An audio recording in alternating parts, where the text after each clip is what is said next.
Hey, what's up? I'm gonna try to do something new. Uh, I'm going to just start kind of like a vlog type thing, Um, just kind of do whatever I feel like on that given day and do it often, hopefully every day, and see if you guys like where I'm going with it. So for today, we're gonna do just like freestyle philosophy with b0des. Freestyle philosophy with b0des. That's what we're calling this. So light up your blunt, spark one with me,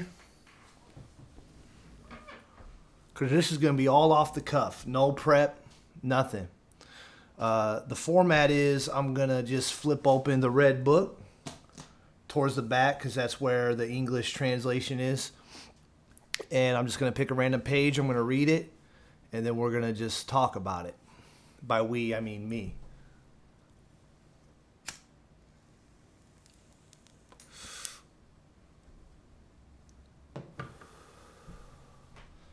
So hopefully you'll find this entertaining, interesting.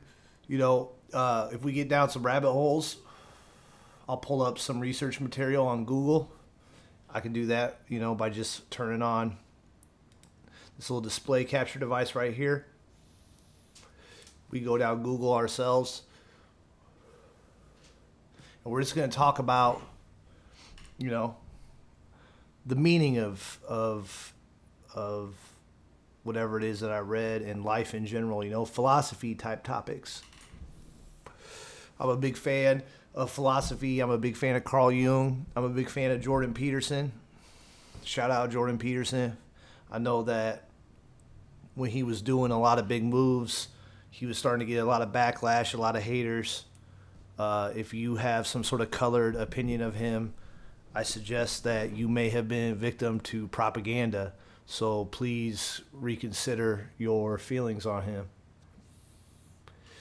There's a lot of propaganda out there, designed to make people that are trying to give you truth and wisdom, make them seem like they're bigots or make them seem like they're somehow bad people. But they're not, and the only bad people are, well, really no one. I don't like saying there are bad people, but emotional propagandists, they're not doing anybody any favor.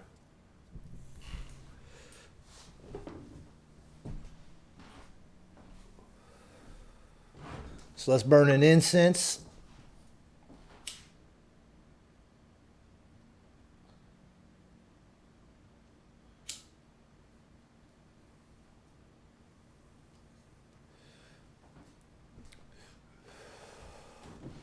Carl Jung has had a huge influence on me.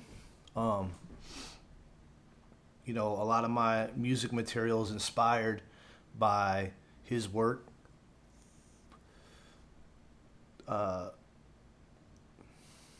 his research into the shadow, all the shadow work, and his dream analysis, and his theories on archetypes. These are all things that have had tremendous benefit on my life. So I'm very honored to be able to share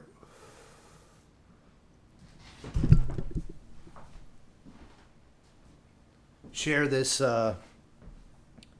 excerpt from the Red Book with y'all. A little background on the Red Book. This is what I know of it. I don't claim to be an expert, but what I understand is the Red Book was kind of written over a very long time period where Carl Jung was going through a sort of a schizophrenic break, if you will. And he was concerned at the time, being that he was a psychologist, that he might not return back to normal life, that he might spend out the rest of his life in a state of madness. And he had the rationality still to recognize what he was going through and the risk in it. And so he wrote the Red Book, and he never released it until posthumously. Am I saying that correctly? Posthumously, his family decided to release it. Deciding that people do need to see this vital and important work. But at the time that he made it, there was concern that since he was humoring psychosis, mental states, and mystical mental states, it would compromise his very serious work. But personally, I'm very grateful his family decided to release it,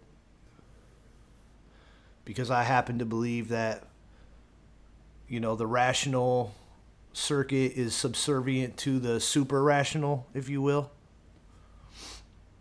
And I don't think pure logic and rationality gets the final say on reality. I'm not a believer in that. I've had my own kind of mystical situations, nothing where I made something as grand as the Red Book here, but I did find value in those mental states, and they've enriched my life. They're part of why I'm here today. I think just kind of bland, normal, mainstream life would have probably killed me. I don't think I could have existed in the standard path that's given to us as something to aspire for. It wasn't scratching the itches of my soul. So anyways, let's flip open the book and see what we get. I'm just going to read a random page, or maybe a random paragraph, or maybe just a sentence.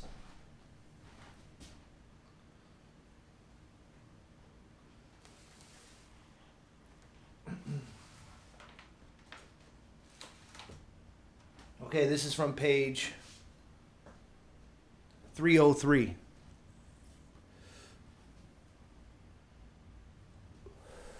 And I've done a lot of bibliomancy, so right away I saw the paragraph I want to read to you.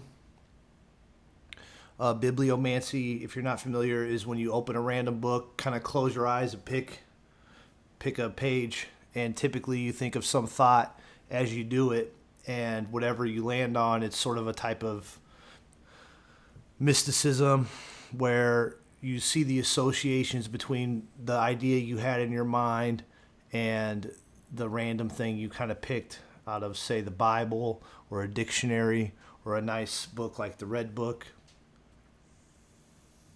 In this case, I had no preconceived thought. I just picked open a page because this is meant to be more for the public or whoever might enjoy my my page here on the internet, my content. But typically I would think of some subjective question or experience to see what I got. But you don't have to. You can just randomly pick open a page, see what your fortune cookie tells you. Right away, here's what I saw.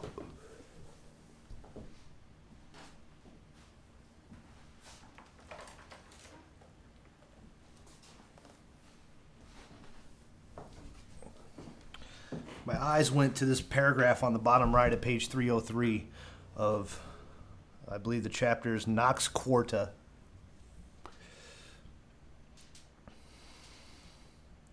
When the God enters my life, I return to my poverty for the sake of the God. I accept the burden of poverty and bear all my ugliness and ridiculousness, and also everything reprehensible in me. I thus relieve the God of all the confusion and absurdity that would befall him if I did not accept it. With this, I prepare the way for the God's doing. What should happen? Has the darkest abyss been emptied and exhausted? Or what stands and waits down there, impending and red hot? And then it says image 117.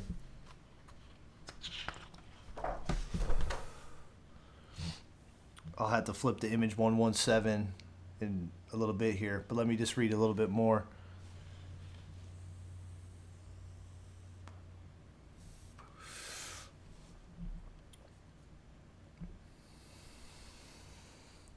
Which fire has not been put out, and which embers are still ablaze? We sacrificed innumerable victims to the dark depths, and yet it still demands more. What is this crazy desire craving satisfaction? Whose mad cries are these? Who among the dead suffers thus? Come here and drink blood so that you can speak. Why do you reject the blood? Would you like milk or the red juice of the vine? Perhaps you would rather have love, love for the dead, being in love with the dead? Are you perhaps demanding the seeds of life for the faded 1,000-year-old body of the underworld? An unchaste, incestuous lust for the dead, something that makes the blood run cold. Are you demanding a lusty commingling with the corpse? I spoke of acceptance, but you demand to seize, embrace, copulate. Are you demanding the desecration of the dead? The prophet, you say, lay on the child and placed his mouth on the child's mouth, and his eyes on its eyes, and his hands on its hands, and he thus splays himself over the boy, so the child's body became warm. But he rose again and went here and there in the house before he mounted anew and spread himself over him again. The boy snorted 7 times. Then the boy opened his eyes. So shall your acceptance be, so shall you accept. Not cool, not superior, not thought out, not obsequious, not as a self-chastisement, but with pleasure, precisely with this ambiguous, impure pleasure whose ambiguity enables it to unite with the higher, with that holy evil pleasure of which you do not know whether it be virtue or vice, with that pleasure which is lusty repulsiveness, lecherous fear, sexual immaturity. One wakens the dead with this pleasure. Damn, that's some heavy shit. That is some heavy shit. I'm not going to read the whole thing again right now, but I will just read the first part. When the God enters my life, I return to my poverty for the sake of the God.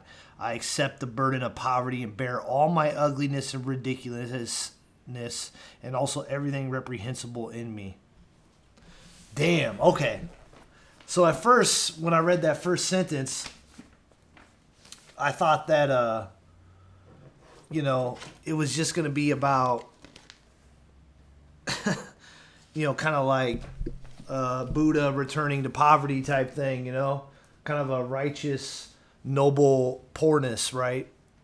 Letting go of the material world, blah, blah, blah. But then it quickly took a way different left turn where it got into the dead and lust and awakening the dead, and even kind of like talked about splaying your body on a boy or some shit. I don't even know. I'd have to read again. And like, I don't know. I kind of got like a necrophiliac vibe from that. Not gonna lie, like super disturbing, to be honest with you.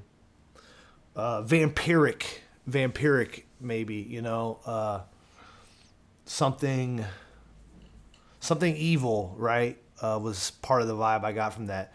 But then when I reread the first line, it made sense because he was accepting his poverty, and then he said something about repenting, or not even repenting, but confessing or being honest about the most ugly thoughts, right?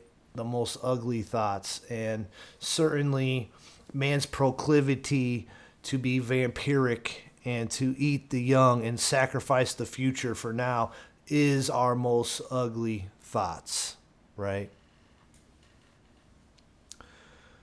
So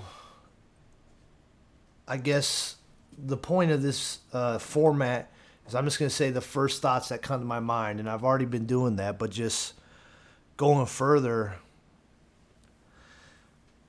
it'd be easy to sit here and say, oh, what an ugly part of oneself that got into, like whatever kind of demonic type stuff Jung was channeling when he wrote that, how disturbing. And certainly that's a fair first reaction. But I think that since Carl Jung was all about integration of the shadow, he would encourage us to find some type of positivity in those very disturbing sections. And let me just pull up the material one more time here in the browser, see if we can get lucky and find it on Google.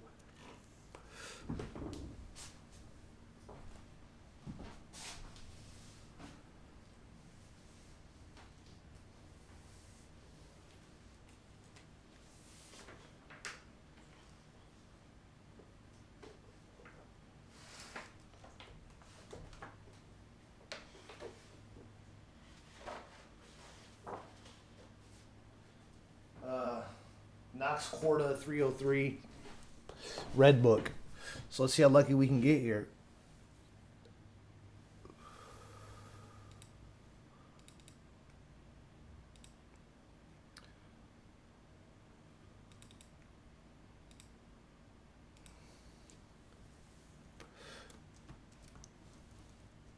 Nox Quarta, page 303. Carl Jung Red Book. Let's just say Carl Jung Red Book, file type, PDF. How lucky can we get? Only 11 pages. How about this one?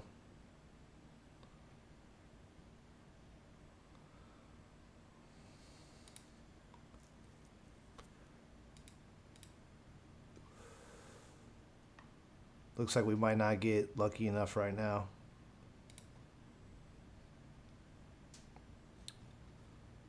But that's okay.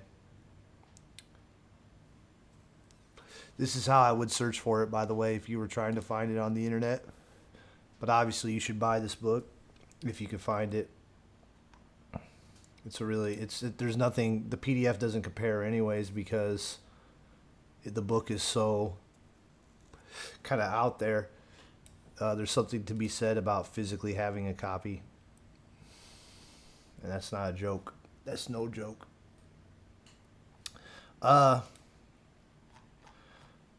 Well,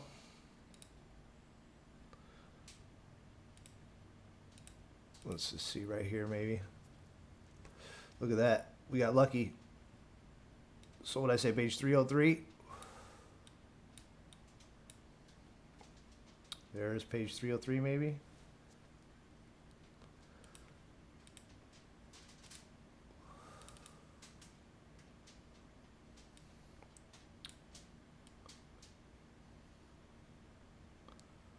Is page 303 really page 303? No, it's not. Page 303. Oh, getting close. Here we go.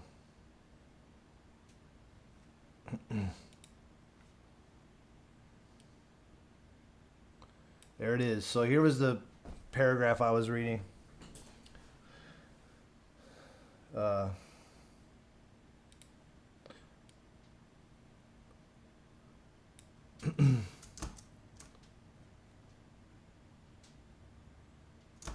When the God enters my life, I return to my poverty for the sake of the God. So this was the first part, and then the second part is over here, where it gets very dark. Which fire has not been put out, and which embers are still ablaze? Whose mad cries are these? Who among the dead suffers thus? He encourages them to drink blood. He says, are you demanding a lusty commingling with corpses? You know, why do you reject the blood? Would you like milk? Man, right here, I feel like this is a key statement right here. Why do you reject the blood? Would you like milk or the red juice of the vine? Or would you rather have love? Just throwing an idea out here. Maybe what was intended here was to say our natural lust as men or as women even, our natural lust for the flesh, we reject it as being milk or being love. But in fact, we all have a vampiric element to us. Especially if we don't age with wisdom and we are deep in the world and hedonistic, right? Then you're only going to get older and future life only remains young, right? The future is always younger than you. So in a certain sense, you are the dead and you have a lust for flesh in a way. And then flesh in itself will die too. So that's love for the dead. any flesh that you have lust for or love for will die. So you could argue, in a certain ultimate sense, it's all love for the dead. So, I mean, reading this, you get the sense that this guy is deep in the sauce, right? He's lost. He's past and future are all getting intermingled, life and death. I would say there's like guilt or shame in this, but if you read it, there's nothing necessarily mentioned about guilt or shame. It's almost more like some unholy thing is talking to him just ruthlessly and brutally. But he rose again, mounted anew, and spread himself all over him again. That prophet, you say, lay on the child. So here the prophet lays on the child. And you know, what does that mean? So just to try to tie this into something, some type of interpretation beyond this is fucking crazy.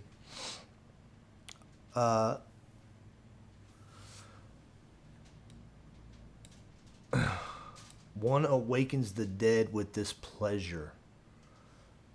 You know, oh, right here. Here we go. With the higher holy evil pleasure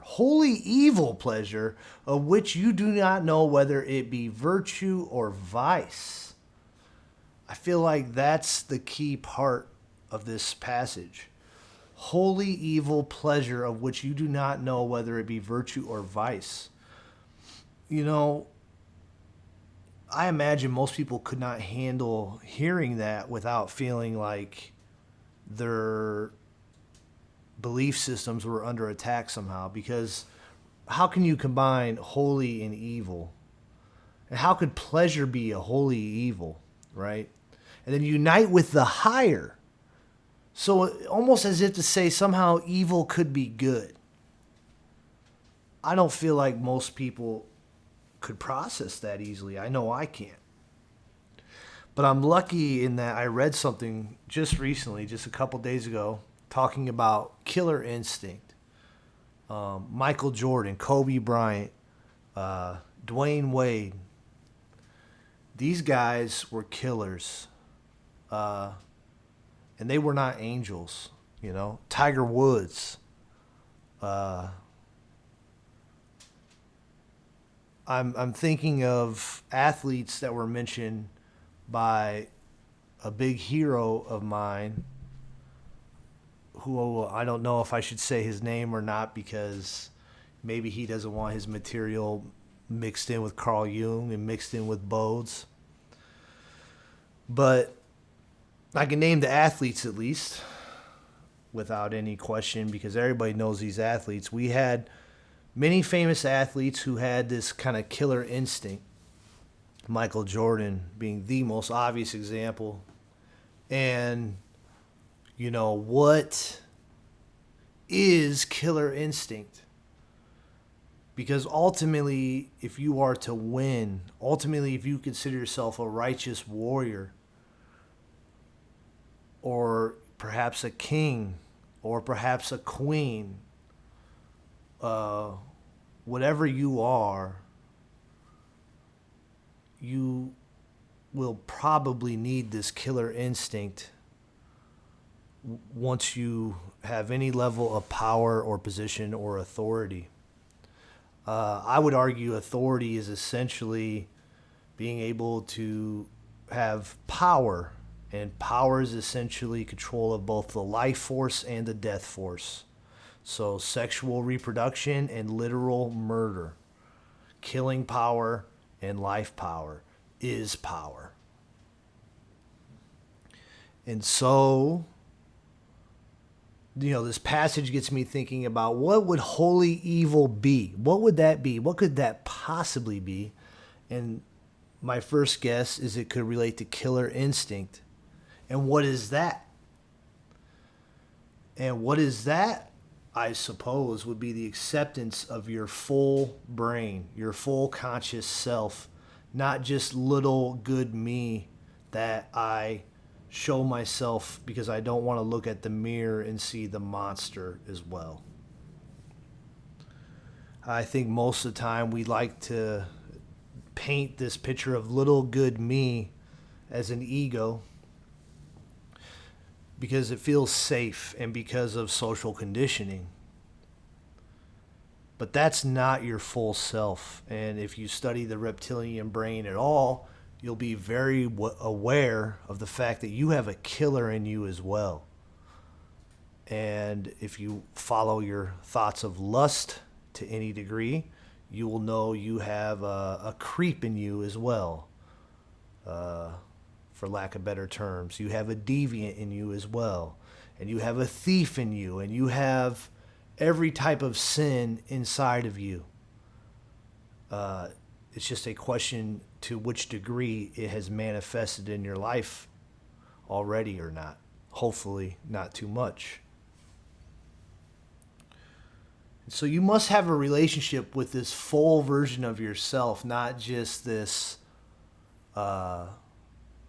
nice little face that you put on or mask that you put on. There's a word I'm looking for. To maintain appearances in common society. No, you must have a full relationship with yourself. So my interpretation of this Carl Jung passage is essentially someone or something has been summoned to make whoever is being narrated to very aware of this very dark power. This voice is speaking to something very matter-of-factly and informing them of something potentially very disturbing. I imagine if you follow the book further, you see where it goes next, Let's see if we can find the accompanying visual image 117 of the Red Book.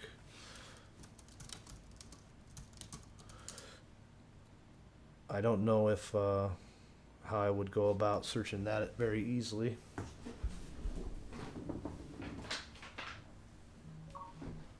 So I'm just going to real quick see if I can find it in the image section real quick for you guys.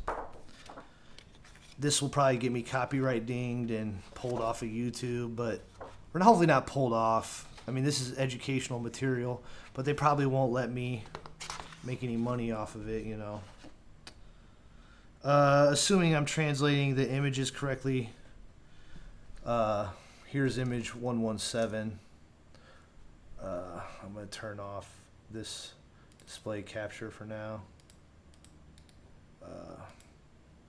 Here's image 117. We see this dragon, and we see, see if I can get it closer. We see, I'm assuming this is 117 because that's the page number, but maybe not. But we see this dragon, which would make sense if he's trying to make peace with his reptilian circuit. And then we also see this sort of like a wizard. And like this almost looks like a little gnome next to a wizard, you know what I mean? A big and a small thing, and then looks like a cat stretching.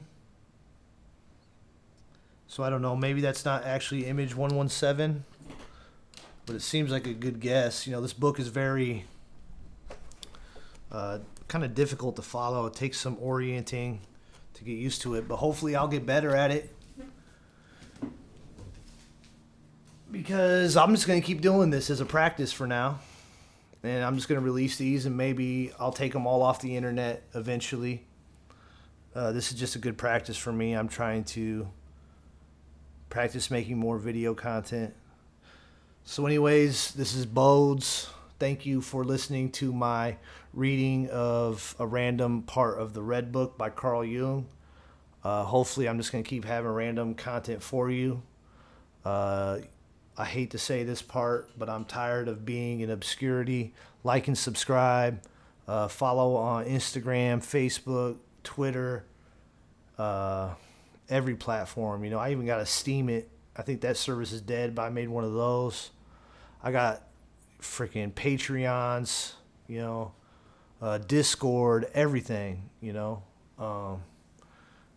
I got, you know, I'm open to donations. I'm open to any type of